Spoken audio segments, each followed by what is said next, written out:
This clip is brought to you by SaveWithConrad.com.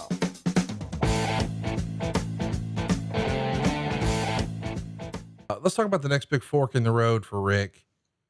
He's got an opportunity. He's not really happy with the AWA. He's going to get back to Montreal, but then he gets the call that Vern says, "Hey, I was planning on putting the belt on you." And he'd even been booked on a tour with Andre by Vince Sr. So he felt like, man, I could go do the Montreal thing and go to Japan, but I kind of would like a chance to be the top guy. So he makes the difficult choice to stay with the AWA, which probably upset Vince even further.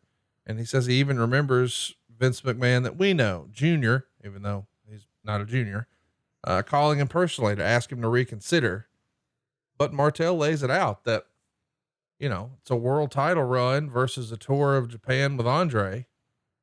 And as we know, on May 13th, 1984, Rick Martel became the AWA world champion. It is sort of fun to think about though. You know, what if he'd came over right then? He could have been a part of the whole rock and wrestling thing. And I don't know, it feels like he had some leverage right there to do something, but for whatever reason, it didn't happen. If you had the fantasy book, what do you think that would have looked like? Martel going over in 84. I think that Rick would have been in the role very similar to what Tito Santana was in. I don't think that Rick wouldn't have been the champion.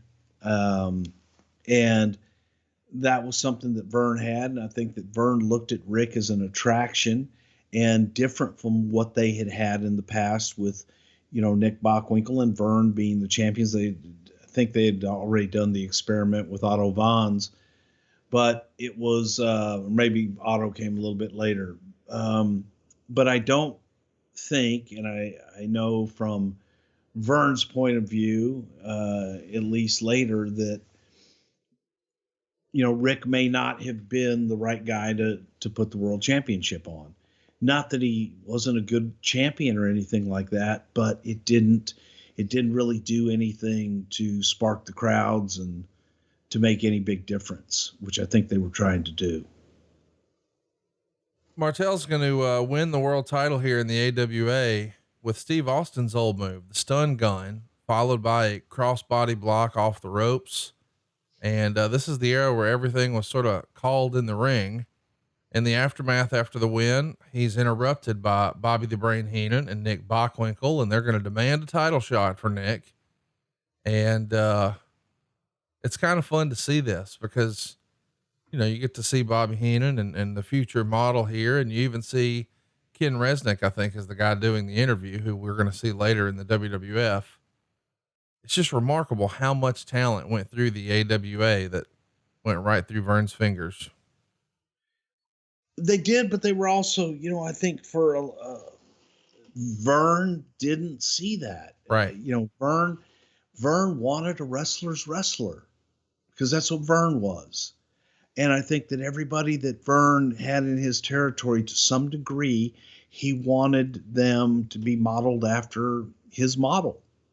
And a lot of former wrestlers will do that. They want somebody, what they had, you know, that wrestler's wrestler. That's what worked in the Midwest and for the AWA. Nick Bockwinkel was an intelligent heel, great world champion, and could work with anybody and everybody. But then it was different. And a guy like Hulk Hogan comes in and gets over because he is so radically different than anything else that had been presented at that time. So Vern doesn't know exactly what the hell to do with it. Right. Because it's, you know, it's a challenge to the norm. Well, here's something that, before we get to that, let me mention, he's working with, Nick Bockwinkel, Mr. Saito, Jimmy Garvin, King Tonga, Bill Robinson, a lot of guys, but really as 85's getting going, he's working a lot with Jim Garvin. And on June 9th, 1985, believe it or not, it looks like Rick Martel's going to lose his world title to, of all people, Michael P.S. Hayes. But wouldn't you know it, the damn decision was reversed. So Martel's the champ. Dude. He's going to work a lot with Michael Hayes over the summer. And surprisingly enough, although that feels like that would be Styles Clash, Rick had a good time working with the Freebird.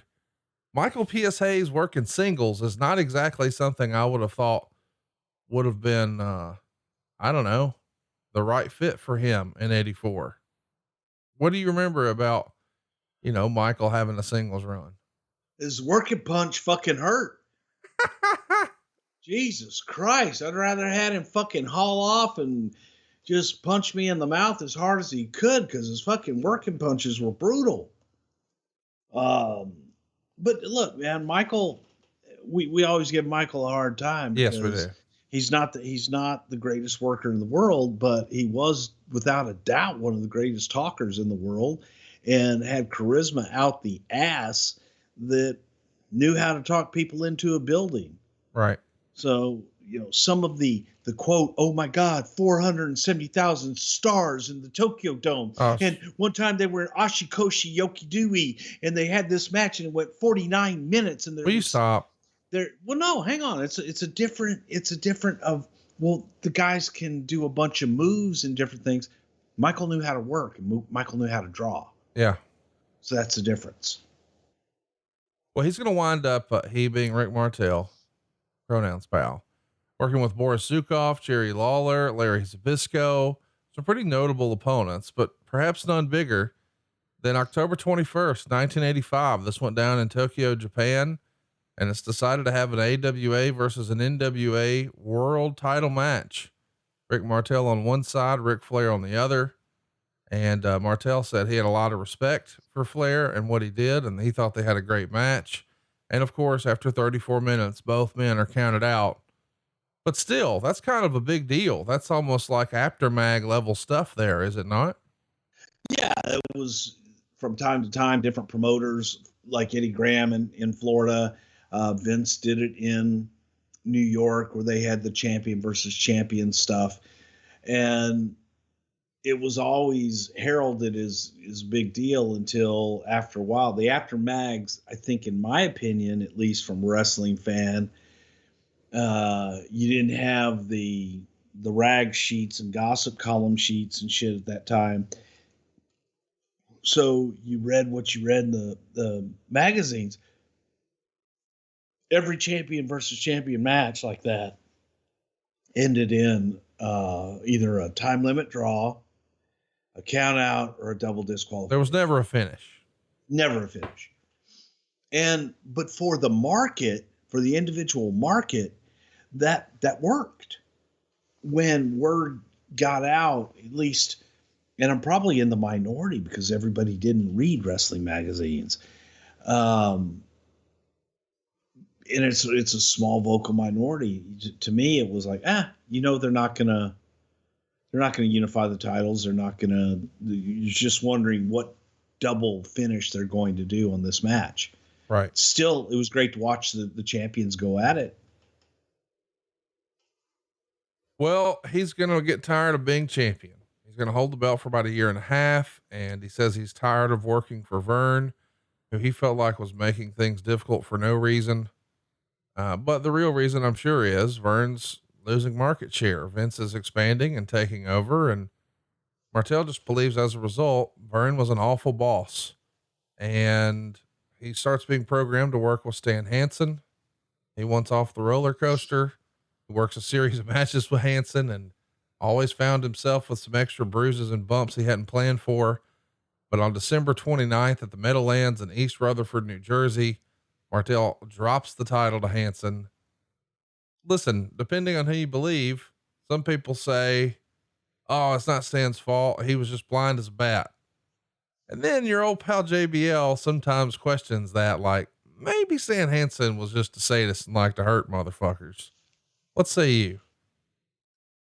I think it's a combination of both, but Stan was the type of guy that if you fought him and hit him back as hard as he hit you, he would loosen up and work with you.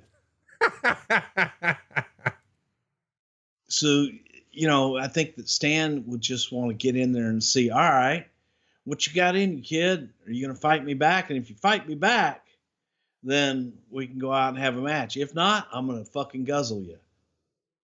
And a lot of old timers were like that, but that worked for Stan, and Stan was a unique talent. But yeah, he was blind as a bat.